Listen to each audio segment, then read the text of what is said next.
share bagaimana cara membuka dan menutup pembelajaran pada saat kita akan melakukan suatu praktek di suatu kelas atau sekolah. Video kali ini saya buat untuk memenuhi salah satu tugas mata kuliah saya, yaitu pembinaan keterampilan mengajar yang mana diampu oleh dosen Bapak Anif Al-Kadri.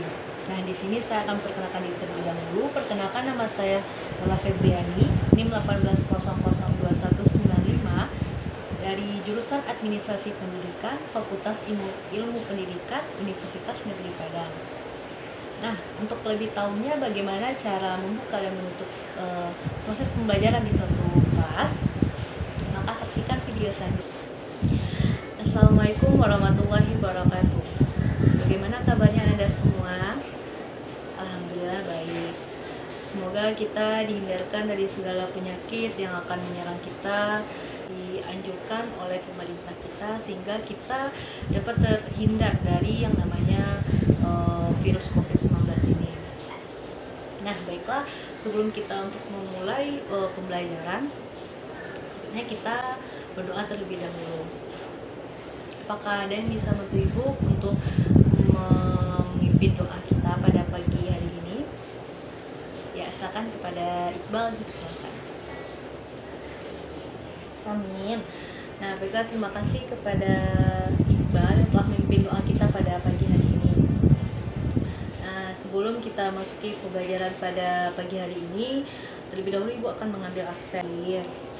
Syifa hadir, Farid hadir, Rahmat hadir, Ica hadir. Oke, baiklah. Setelah Ibu mengambil absen, tadi Ibu melihat sewaktu masuk dalam kelas tadi ada sampah yang berserakan di pojok kanan di bawah mejanya si Rahmat. Nah, jadi untuk itu sebelum kita memulai pembelajaran kita pada pagi hari ini, alangkah baiknya kita untuk membersihkan sampah-sampah yang ada di bawah meja, di bawah kursi, di bawah laci kita, sehingga kita dapat menjaga kesehatan lingkungan kita. Nah, kebersihan itu sebagian dari iman. Nah, maka dari itu dipersilakan untuk Anda semua untuk mengambil sampah terlebih dahulu. Ya, terima kasih kepada Anda. Nah, baiklah, untuk itu kita masuk pada pembelajaran kita pada pagi hari ini. Baiklah Anda semuanya, pada pagi ini kita akan membahas tentang konsep-konsep manajemen sarana dan prasarana. Baiklah, sebelum kita masuk ke sarana dan prasarana itu sendiri, kita harus mengetahui apa itu manajemen dari sarana dan prasarananya. Nah, di sini ada yang tahu apa itu manajemen? Ya, silakan Ica. Ya, betul, itu pengaturan. Ada yang tahu lagi apa itu manajemen? Ya, kepada Rahmat silakan. Yaitu pengaturan. Ya, benar. Jadi, dari semua yang disebutkan oleh teman-teman Anda tadi semua itu betul, bahwasannya manajemen itu merupakan proses pengurusan, penataan, pengaturan kegiatan secara sistematis agar berfungsi menurut fungsinya masing-masing untuk mencapai tujuan dari kegiatan di dalam suatu sekolah. Baiklah, selanjutnya itu kita akan mengetahui tentang sarana dan prasarana. Yang pertama itu tentang sarana. Ada yang tahu apa itu sarana? Nah, coba Anda sebutkan contoh sarana yang ada di suatu sekolah tersebut. Ada yang tahu? Ya, kepada Syifa.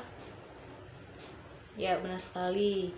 Sarana itu seperti alat-alat kantor, seperti meja, kursi, apa lagi? Seperti papan tulis dan lain-lainnya.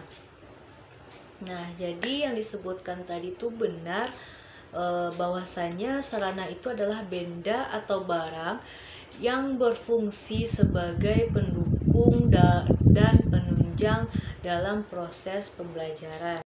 Yang kedua itu ada prasarana. Nah, di sini Ibu mau coba Anda sebutkan jenis prasarana apa saja yang ada di suatu sekolah. Ya, silakan Ica. Ya, benar sekali, itu ada ruang kelas. Apalagi? Ya, silakan kepada Ibal. Ya, benar sekali, perpustakaan, ada kafetaria, ada tempat beribadah, ada tempat bermain, dan lain-lainnya. Jadi, yang disebutkan tadi itu contoh prasarana yang ada di suatu sekolah. Nah, di sini apa itu prasarana?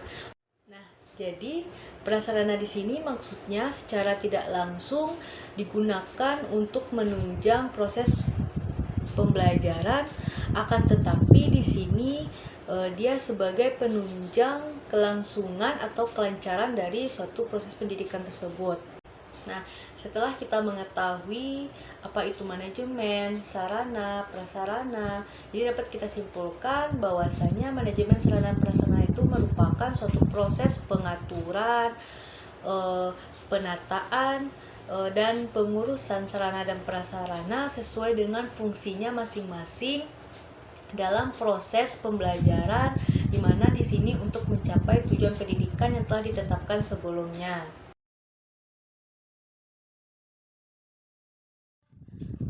Setelah kita mengetahui tentang apa itu konsep dasar dari manajemen sarana dan prasarana, mulai dari mengenai dari pengertian manajemen, pengertian sarana, pengertian prasarana, dan apa saja jenis-jenis dari sarana dan prasarana tersebut, mulai dari benda yang bergerak, tidak bergerak, dan persediaan bahan stok, sampai dengan bagaimana prosedur dari manajemen sarana dan prasarana itu sendiri.